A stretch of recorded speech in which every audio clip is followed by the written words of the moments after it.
I hope everyone had a safe and happy 4th of July holiday, at least in the United States here. Joining me for the Wednesday edition of the Locked On Penguins podcast is Josh Yohe of The Athletic to get the latest on the Erik Karlsson situation and to recap all of the Penguins free agency moves and what could be ahead outside of Erik Karlsson. That's coming up right after this.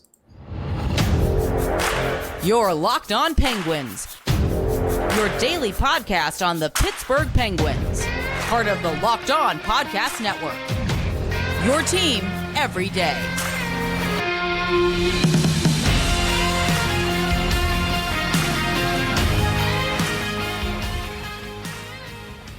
Hello, welcome back to another episode of the Locked On Penguins podcast. I am your host, Hunter Hodes. Remember to follow me on Twitter at Hunter Hodes. Follow this show's Twitter at Eleanor Penguins. And of course, thank you all so much for making this your first listen / watch of the day. We are free and available on all platforms. This episode is brought to you by FanDuel Sportsbook, the official sportsbook of Locked On. You can make every moment more. Visit FanDuel.com/LockedOn today to get started. With that said, I'm pleased to welcome the wonderful Josh Yohe of The Athletic back to the Locked On Penguins podcast. And Josh, I think we have quite a few things to discuss today, do we not? Yes, Hunter, it has been a busy few days in Penguins land. I saw people complaining on Twitter in June that Kyle Dubas did not make enough moves in the first couple of weeks to their liking. I am guessing by the evening of July 1st, everyone probably felt a little differently. Just a wild day in Penguins history with all the moves that were made and with all the moves that could still come. Who knows? We'll get into that. But we have much to discuss, and it is always a pleasure to be on the Double H show, as I like to call it.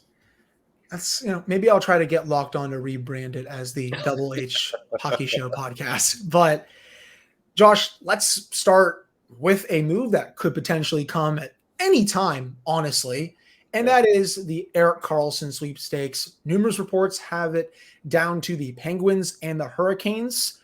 Elliot Friedman had it on the 32 Thoughts podcast. David Pagnotta of the Fourth Period today said that it's down to those two teams. Karlsson is interested in joining both of them.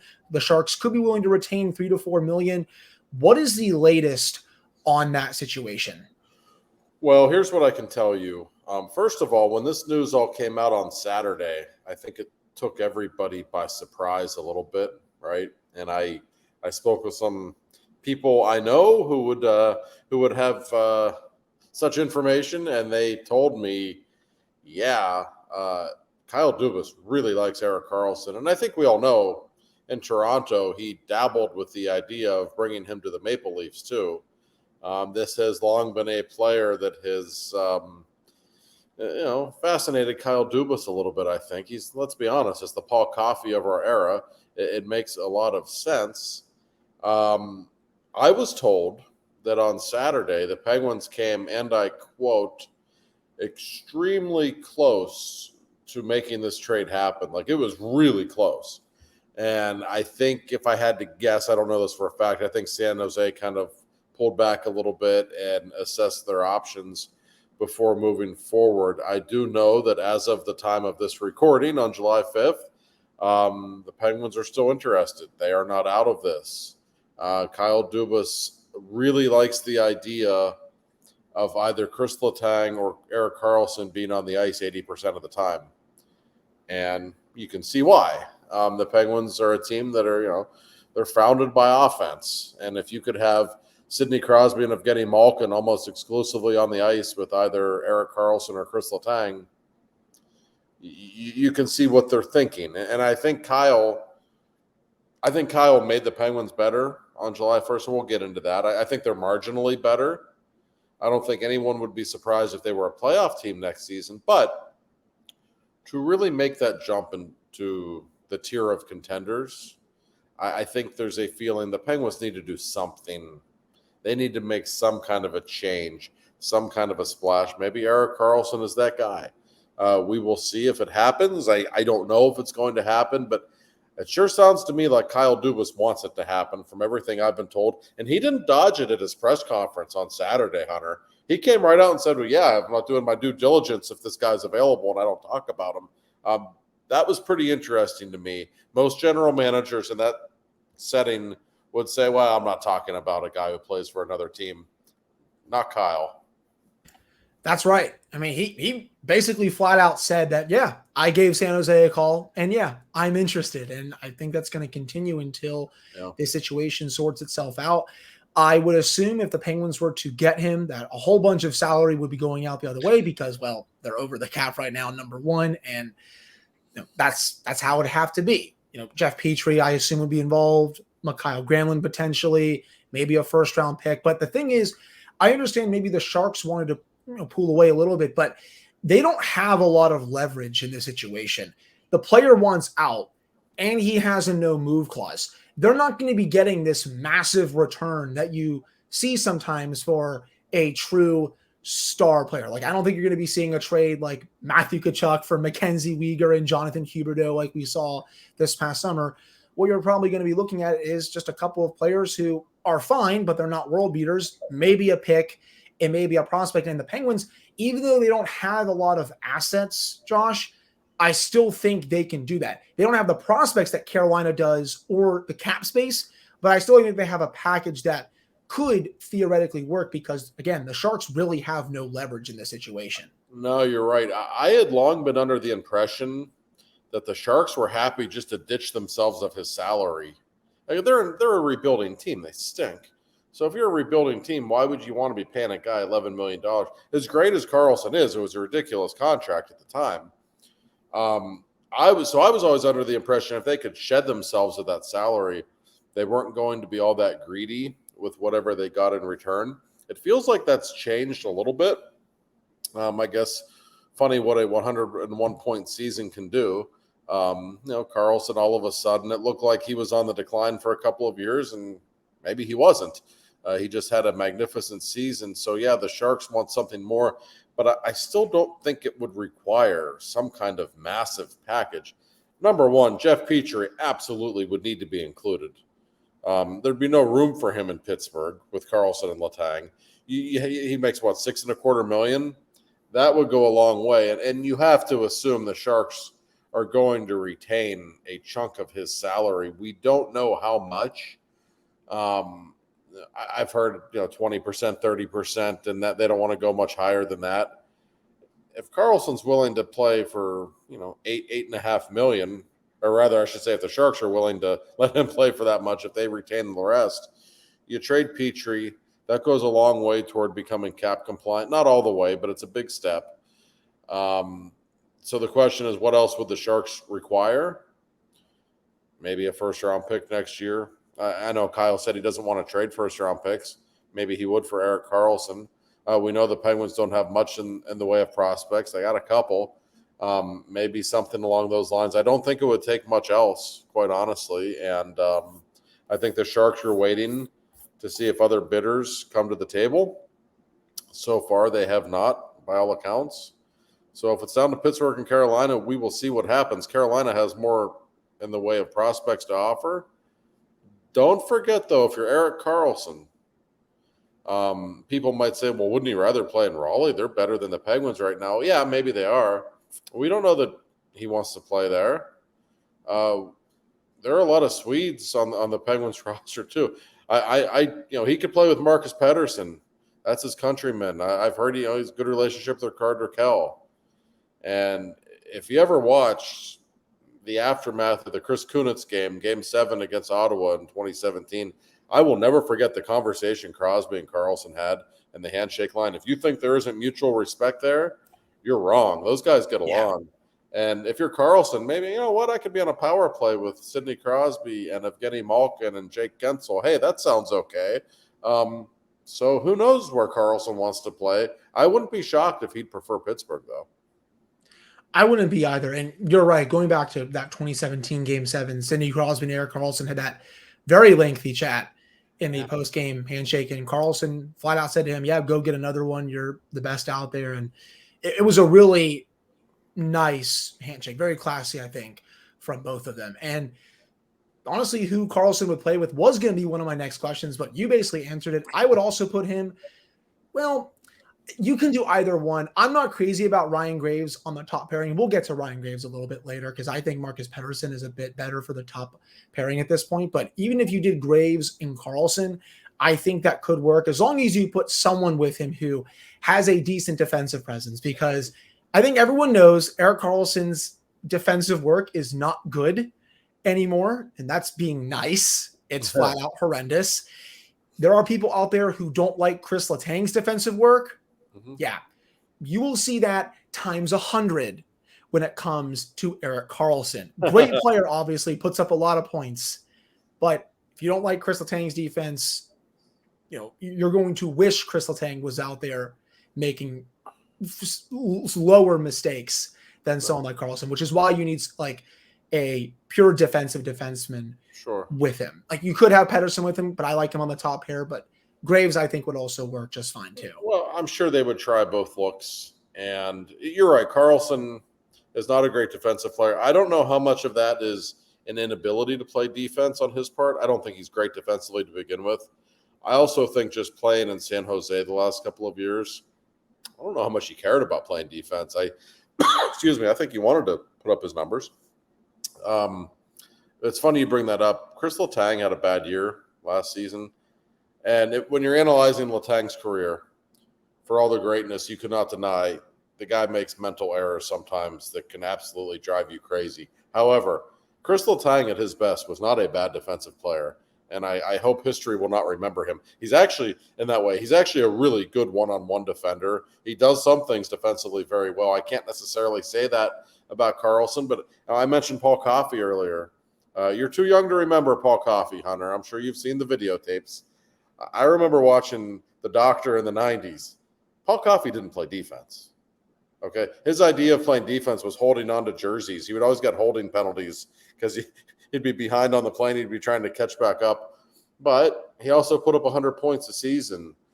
And most defensemen can't get away with that. Guys like Coffey and Karlsson, even more than Letang, because Karlsson's better offensively than Letang. He's way better. They can get away with certain things. But you're right. You have to have the right defensive partners, and we'll talk about Graves later. I don't think he's a great player. I also think he's an upgrade over Brian Dumoulin, at least. So Graves and Pettersson, they are kind of more of your traditional stay-at-home guys that would make sense playing with the likes of Letang and Erik Karlsson. I like how we're just talking about Erik Karlsson this whole segment. It's kind of fun to talk about, though, isn't it? Just the idea of another Hall of Famer of his ilk. Josh, there's nothing else going on in the offseason right now. Honestly, I personally think everyone is waiting to see what happens with this situation before other moves are made. Noah Hanifin hasn't been dealt yet. Oh. You have the Connor Hellebuck situation that hasn't come to a head yet. Vladimir Tarasenko, we thought he was going to sign in Carolina, fired his agent. Now he's being represented by JP Barry and Pat Brisson. So I don't know what's going on there. There's a whole bunch of moves that haven't been made. And I think it's because of this situation. I was going to ask, when do you see this coming to a head? This week, next week, end of July, August? This has to be happening at some point soon, right? Well, maybe. I know I've been thinking about that a lot myself, and hey, it could happen today and it wouldn't shock anyone, but I wouldn't be surprised if this drags on for a while, quite honestly.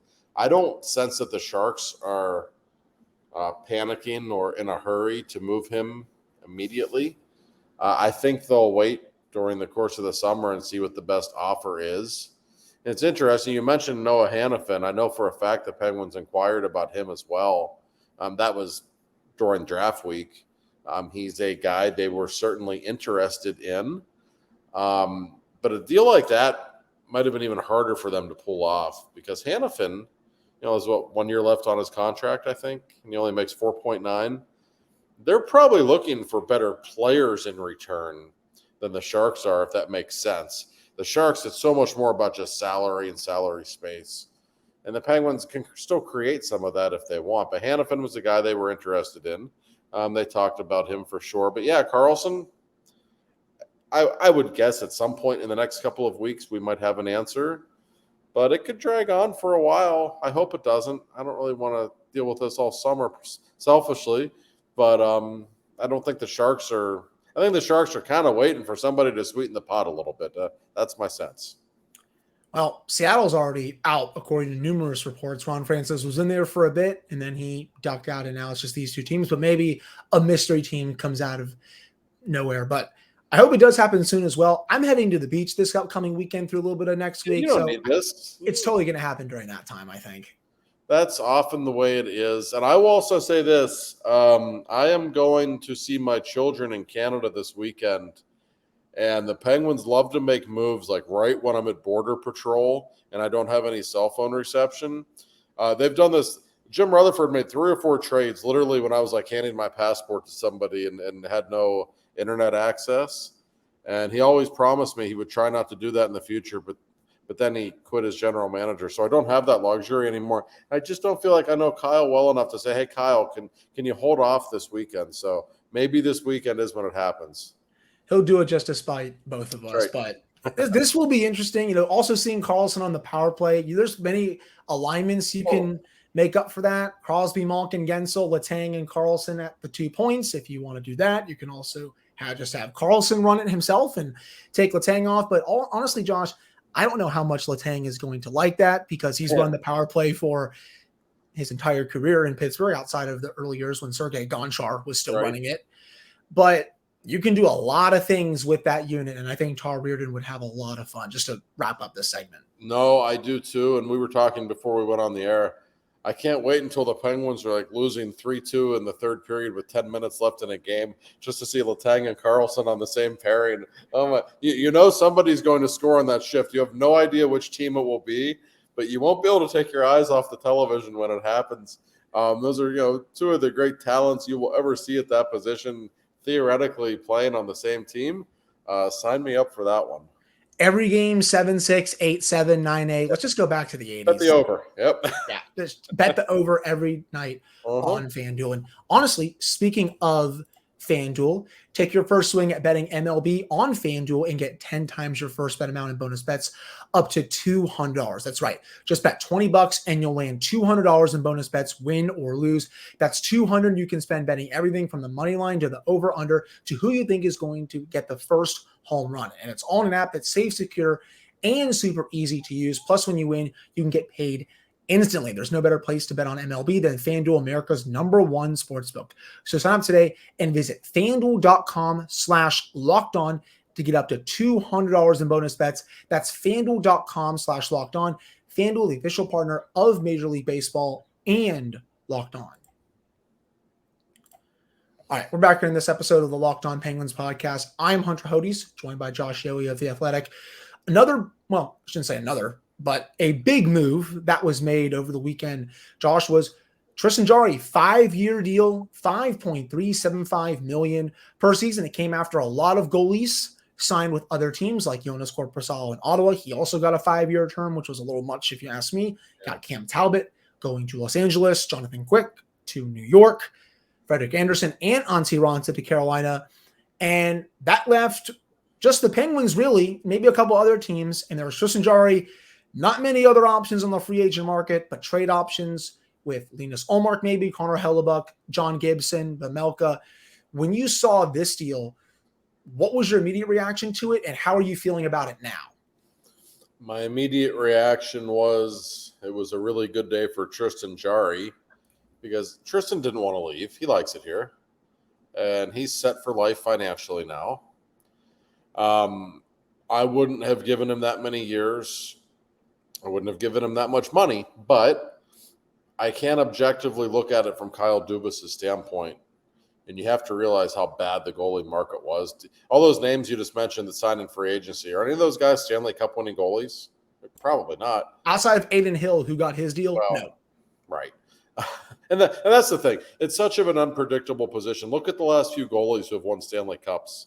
In the last 6 years, you got Matt Murray and Jordan Binnington and Aiden Hill. I mean, these aren't Carey Price or Henrik Lundqvist or Marc-Andre Fleury or, it's a difficult position to figure.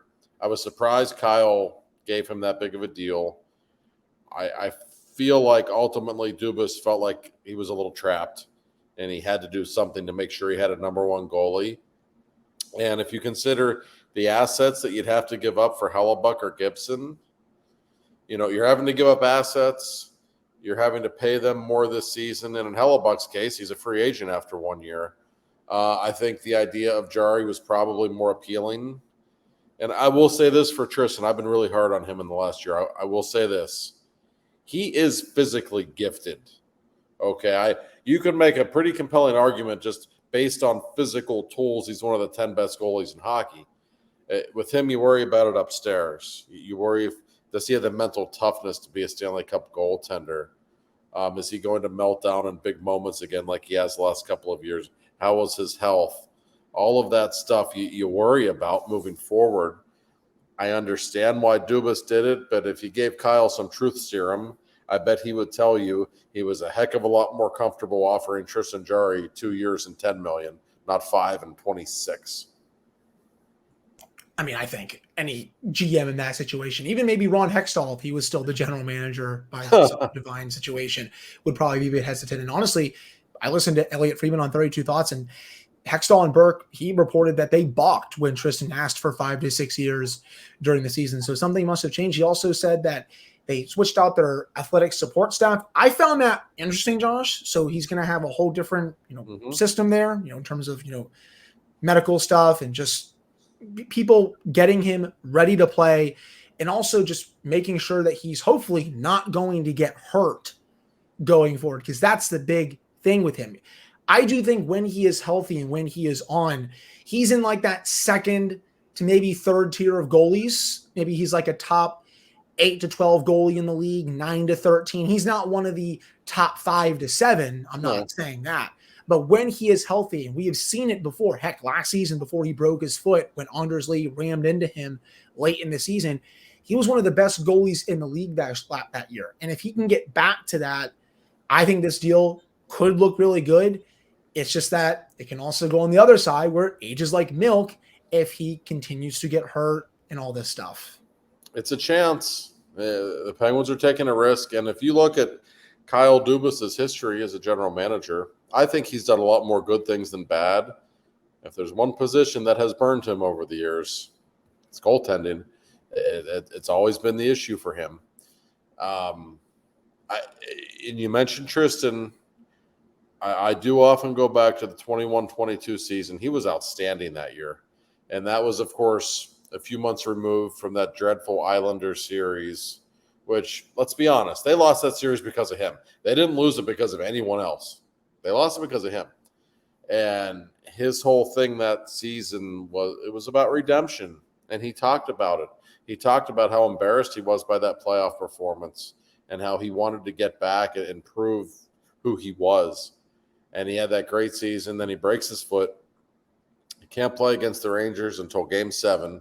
And he goes out there with his foot still very much broken and plays Game 7 at Madison Square Garden. Did not play a horrible game that night either, but they lose. And that could have been his last ever playoff game as a Pittsburgh Penguin goaltender. Now he will presumably get more chances. It's an interesting story. I question his mental toughness at times. I don't necessarily trust him to be the guy. We know he has the talent to be the guy. Man, they're betting on him pretty big, though. They definitely are. And, outside of Tristan being back, Casey DeSmith still there. They signed Alex Nedeljkovic to a 1-year deal, $1.5 million per. And they also signed Magnus Hellberg. So he is there on a 1-year, one-way contract. That just means he gets the same salary at the NHL and the AHL level. But overall, 4 goalies on one-way contracts. How is, outside of Tristan Jarry, Josh, how is that situation going to shake itself out? Do you think Casey DeSmith has played his last game as a member of the Penguins? Because it's funny, when you look at all 3 of their numbers, and I'm talking Nedeljkovic, Hellberg, and DeSmith, DeSmith is the better goalie by far, just numbers-wise. Mm-hmm. But how is this all going to shake out? Great question. I wouldn't expect all 4 of them to be in Pittsburgh when the season starts. I definitely think Casey is a trade candidate. Yeah, when you look at the numbers, Casey's a good backup.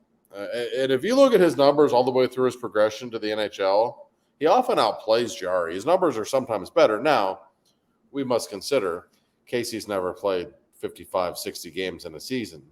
A lot of times, guys like that, when they have to play a whole season, their numbers start to decline. They're just not built for the wear and tear. And you can argue maybe Jarry isn't too, because he always gets hurt. But in theory, he's a bigger guy. He's always been durable before the last 12 months. They're in an interesting spot. I think it probably behooves them to move Casey. That's no knock on him. Man, isn't it tough, though, the idea that they would bring back the same two goalies again when goaltending has betrayed them as much as it has, especially in the postseason the last few years? You think they might have something different in mind. They might keep three, and I bet they will, and somebody will play in Wilkes-Barre. That's fine. Goaltending depth has been an issue for years. So I appreciate that Dubas is kind of recognizing that and bringing in a bunch of guys. My guess is there's a real chance DeSmith is gone before the start of the season, though. I wonder if he would be involved in a Karlsson trade or just in another trade to bring in another forward or something like that, just like a package or something, because it just seems weird to have three other goalies behind Jarry and they're all vying for that one backup spot. They're all and you don't usually see a lot of teams during the season carry three goalies on the roster unless someone has to be called up. So that's going to be really interesting to see what happens over these next several weeks / these last couple of months until training camp starts in late September. I'm really curious. It wouldn't shock me if he would be involved in the Karlsson trade. You know how sometimes when you see a player in person and he plays an incredible game, it kind of enhances your opinion. Casey DeSmith played the game of his life in San Jose last season. I was just thinking about that. Penguins played a terrible game in San Jose, and Sid had a good game, but he was literally the only guy who played well. And DeSmith just stood on his head all game. Maybe my career was watching nothing. Damn, this Casey DeSmith isn't bad. We might want to get our hands on him. Who knows? Stuff like that does happen on occasion. They're not going to have four guys on one-way contracts when the season begins. So I would think there's a real chance that Casey goes. I would agree with that as well. But that wraps up the goaltending part of today's episode. Coming up to end the show, we're going to get into the rest of the moves that Kyle made over the weekend and outside of Erik Karlsson, what he could have planning for the rest of the offseason. That's coming up right after this. All right, we're back here in this episode of the Locked On Penguins podcast. I am your host, Hunter Hodes. Remember to follow me on Twitter at Hunter Hodes. Follow the show's Twitter at Eleanor Penguins. And of course, thank you all so much for making this your first listen / watch of the day. We are free and available on all platforms. It's great that Twitter is back working now, unlike on Saturday when it was just a total. What the hell was that? Of all things. No. Come Terrible. on, God. It was literally brutal just trying to refresh and you just got rate limited every time. All the memes were tremendous, but that's where Kyle did a lot of work, even outside of Tristan Jarry, bringing in Ryan Graves, 6-year term, a little below $5 million per, Matt Nieto, Noah Chari, and Lars Eller. We'll start with the bottom six, Josh. I was discussing this on my Monday episode, thinking that I think they need a little more of an offensive punch down there because I don't truly see a player who can score 17 to 20 goals for you. I see a bunch of guys who are really good defensively, and that's great. Don't get me wrong, but offensively on the other end, I see a bunch of dudes who are only going to score you, 9, 10, 11 goals. I don't think that's enough when the top six has some of those rare nights off because they had those this past season and they missed the playoffs. So when you look at the bottom six now, what are your thoughts? Well, you said it. Defensively, much better. All of these guys they're bringing in can kill penalties. They need that. The PK was pretty bad last year. So that's great. Lars Eller is probably a microcosm. Lars Eller is not a great player. He's not going to produce huge numbers. He's not going to score 20 goals. He's a heck of a good defensive player. He always has been. He's just really smart.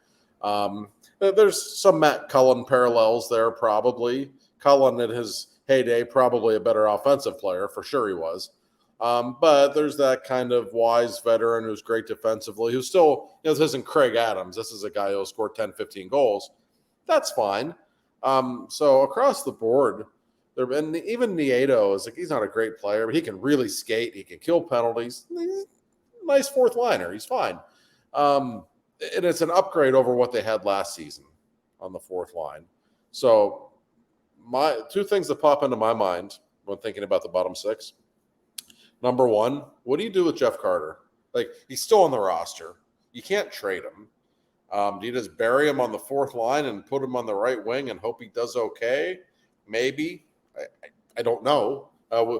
We've talked a lot about Petrie and Granlund and ditching salary. Carter's a salary you'd love to ditch as well. But they're in a really, really tough spot with him. I don't even know where he fits in on this fourth line. If you just put him in the press box, which isn't, hey, if you have to, you have to. If you've got 12 forwards who are better, then he should be in the press box. But my other thought on the bottom six, and it's a guy to me that's kind of an X factor, and that's Drew O'Connor. I like Drew. I always have. He's big. He can skate. I mean, you can see the talent there. He had that preseason 2 years ago when Crosby and Malkin were hurt. He was unbelievable. He was the best player on the ice in preseason every day. He looked great in the exhibition games. The thing with Drew, I think he's a natural center. I think that's his best position. I'm curious to see if he gets a look there, if they keep him on the left side. But I look at him and I see a guy who has like 20 goal potential, if not more. Like, I mean that. I think it's there. They just have to get it out of him. Wouldn't it be great if he blossomed into a guy that you could even, some games here and there, you could put him on Sid's line and he would do well. I'm not talking all the time. I mean just enough, and I'm bringing this up for a reason. If somebody like him could surprise you and become a decent third wheel even on a top six line, wouldn't it be nice to put Brian Rust on the third line? Because there's no knock on Rusty. He's been a heck of a player for a long time. He wasn't quite himself last year. We know that. Wouldn't it be nice to have a presence like his on the third line, a guy who would still score you 20 goals on the third line?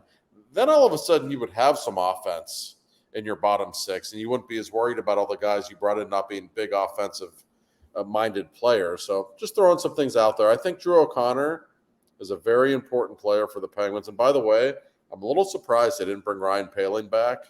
He's like 24 years old. He's big. He can skate.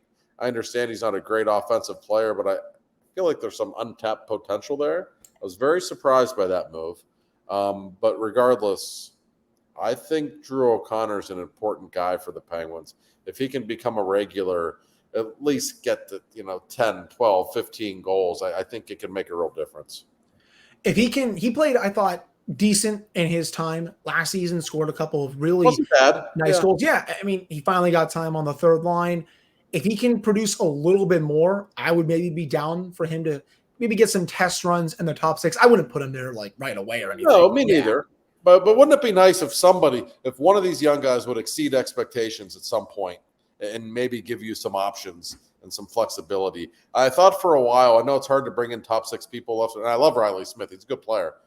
But wouldn't it be nice if Rust could just play on the third line? And maybe that would take some pressure off of him. And he's not the kind of guy whose ego would, cause a problem. He got paid. He's good. He's got his rings. Just to have a presence like him in the bottom six on a smaller scale is like having Phil Kessel on your third line. I know he's not Phil Kessel, but just to have a reliable goal scorer down there, they just don't have one right now. It's a problem to me. I would agree with that. And, what do you think of – I also think Alex Nylander may have a shot at making the team out of camp. He impressed me in some of those games last year, Josh. He almost had the game winner against the Rangers late in the season, coming down on a 2-on-1, fired that beautiful shot. I think it was saved by Halak. It was trying to go glove side, scored that goal against Detroit that really got the Penguins going in that game. What do you think of his chances at potentially making it and then being a staple in the bottom six for this season? I'd be surprised if he didn't make the team. I think he will. And he's another guy with his skill level. I mean, I know the game has changed and bottom six players aren't really all that different than top six players in terms of style, but he's not your classic bottom six player. Wouldn't it be great if you could play him with Malkin and put him on the right wing some shifts and slide Rust down or whatever? You can get creative. Yeah, he's got talent. He wasn't overly productive in his handful of games at the NHL level, but I just thought in terms of the eye test, you could see something was there. He didn't look out of place at all. He's not afraid to shoot the puck. I like his game. I know more importantly, Mike Sullivan does too. He definitely got better over the last year or so in Wilkes-Barre. Yeah, no, I think he'll make the team. And yeah, it's exactly what I'm saying between Nylander, O'Connor, one of these guys, if they could just take a jump and just be like, like a top 9 forward for the Penguins, a regular on one of the top 3 lines, man, that would give them so much more roster flexibility, would help them overcome injuries, and you could slide some people up and down the lineup, which would make a real difference. They were so top heavy with those top 2 lines last year, Hunter. And they didn't make the playoffs as a result. That's the primary reason why they didn't make the playoffs. And as great as Sid and Gino are, they're not getting any younger. They need some help. They need some other people to pick up the slack in scoring. So that's certainly something to consider. Another player who I think could be called up in spurts during the season is Big Z. Radim Zohorna returned to the Penguins on another deal. I like him. I think there's definitely some untapped potential with him, but I don't think he's going to be someone that makes the team out of camp. I'd be kind of surprised by that, to be honest. I know there are a lot of Big Z truthers out there. He played pretty decent when he was with the Penguins, but the sample was so small, and you can inflate the numbers all you want, but I don't know. I mean, I like him, but I think at best right now he's kind of just like a fifth center, maybe a top center in Wilkes-Barre right now. He'll come up during the season probably, but I don't think he's going to be like this major difference maker in the bottom 6 right now or anything. But it's still exciting that they brought him back. First of all, I think we should turn Big Z's Truthers into a T-shirt or something. I like how that sounds. Yes. His first few games at the NHL, I remember he scored a few times, and I know the analytics, the numbers were really good. Yes. And yeah, he's just so big. He's intriguing. You see a guy who's that big, and he knows where to go. Like, he's got hockey sense. His hands are not terrible. No, I've always been intrigued. Jim Rutherford loved him. He always told me, like, this guy has a chance to be a legitimate NHL player. And he's never really put it all together, but there is familiarity there with Sullivan and Big Z. And yeah, he probably needs to just play in Wilkes-Barre for a while and kind of get readjusted to the system and everything else. But boy, he's not a bad guy to have around. And we learned that a couple of years ago. If a few people go down, he has to play considerable minutes for 10 games. He knows what he's doing. He's going to score every now and then. For sure. Yeah, I was all for bringing him back. The only thing about him, if you want to see the Penguins get more physical, and I know a lot of people do, and it's fair when you look at recent Cup winners like Vegas, they play with a nasty edge. Big Z's like 7 foot tall and 260 pounds or whatever. He's a little too nice. Like he's not going to initiate much in the way. It's just not his game. He's a big man who doesn't play a physical game, but nonetheless, I think at least in terms of organizational depth, it's a good thing. And I've always been kind of interested in him as a player. I still think there's more there. Yeah, only had 10 points as a member of the Penguins, and that could go up this season if he does get some time. Wrapping up here with the last couple of things, Josh, Ryan Graves comes in 6 years, your Brian Dumoulin replacement in the top 4. Not sure which pairing he's going to play on, whether it's with Kris Letang or whether it's on the second pairing with Jeff Petrie or potentially Erik Karlsson or whoever will be on the right side on the second pairing. What do you make of that move by Kyle Dubas? I had no problem with it. It's a lot of years, but July 1st, that's the way things go. Ryan Graves is not a great player. I think he's a pretty good one. I think he's gotten a lot better the last couple of years. He was good in Jersey last season. He's a legitimate top 4 defenseman. I don't know that he does anything in particular really well, but I don't think he does anything poorly either. There's no real weaknesses. Like, he's really big. Now, is he physical? No, not really. But he's a big dude. He's like 6'5", 220, right? Is he a gifted offensive player? No, but he scores like 8 or 9 goals a year. So this isn't Rob Scuderi. This is a guy who can shoot the puck, who can jump into the rush on occasion. He faced a lot of tough assignments last season. He always played against the opposition's best players, and he did a good job. And he's by nature kind of a stay-at-home guy, which makes sense if he's playing with Letang, which I think is the plan for now. So he's not a great player, but I think he's a good one. And more importantly, I think he is clearly a better player now than Brian Dumoulin has been the last 2 or 3 years. So just looking at it from that standpoint alone, I think you've improved yourself. You're clearly getting a better version of a top 4 defensive than what Dumoulin was the last 2 years. I love Dumo, just saying, but That's not a high bar to clear just because No, of how it's bad not. he was. It was time. I think we can all agree. It was. And your column on Dumoulin just reminded me so much of his glory days with the Penguins and how great he was in 2015, 16, 2016, 17. They After don't that, win the cup at 17 without him. They absolutely do not, and people should never forget that. But boy, the last couple of years have not been pretty. Yeah. He was electric, especially after Paul Martin was on the Letang pairing, going from him to Dumoulin. Yeah. Wow, just a beautiful situation there for the Penguins, and he was awesome. He'll get a standing ovation when he comes back to PPG Paints Arena this season as a member of the Seattle Kraken. To wrap up here, Josh, even if the Penguins don't get Erik Karlsson, and there's definitely a good chance that they may not, what do you think Kyle Dubas is going to do this offseason? Because I do not think for a second that he is done tinkering with this roster. No, I don't think he's done either. You're going to see a salary dump of some kind. I know for a fact they were talking with other teams about trading Jeff Petrie. I'd be a little surprised if Petrie is a Penguin when the season starts. It's possible. But I just don't think they like his salary. And while they still think he's an adequate NHL player, they just don't think he's a $6 million NHL player. And I think most of us would agree with that. I still think there's a good chance he goes. I think there's a good chance DeSmith goes. I get the sense he just really wants to tinker with this blue line. The ultimate prize is Karlsson, but I still think he wants to make another move. You saw a pretty big one with Graves. We talk a lot about the bottom six not being great last year, and obviously it was awful. We all know this. The blue line wasn't very good either. And I feel like that's a little under the radar. Marcus Pettersson certainly had his coming out party. He was good last season. But we know Letang, for a lot of reasons, had a terrible season. Jeff Petrie wasn't very good. Dumoulin was bad.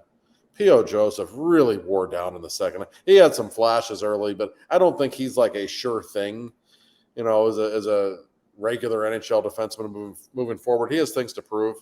I don't think anyone in the organization was blown away by what Ty Smith showed them either, which isn't to say that he's terrible, but again, there's just a lot of question marks on this blue line. You don't like having question marks on your blue line. I think Kyle would like to find another defenseman somehow before the season. That would make sense. Also, potentially finding a taker for Granlund, though he talked him up pretty much a lot, during the press conference. But what GMs say versus what GMs do are two totally different things. I think everyone needs to remember that, because this is the first time I think a lot of fans are dealing with a media-savvy general manager. You go from Jim Rutherford, who would tell you everything he was going to do, to Ron Hextall, who did not say a word to anyone, to Kyle Dubas, who says some things, but he knows what he's doing when he's talking to the media. And I think more and more people need to recognize that, Josh. He talked up Jeff Petrie real nice the other day, in fact, which I was kind of amused by. They went to Detroit to check him out. I'm like, well, did you now? Which they did. But yeah, that was interesting. One little thing I should add, and maybe this was public knowledge, I don't know, but I found out a few days ago from somebody I trust very much that when Kyle was in Toronto a couple of years ago, he tried to acquire Mikael Granlund for the Maple Leafs then. That's true.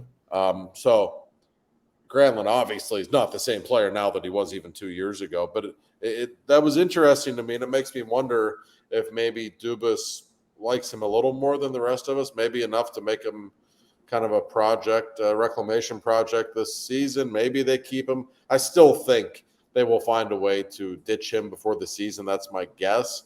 But I don't sense he's quite as down on him as the rest of us are.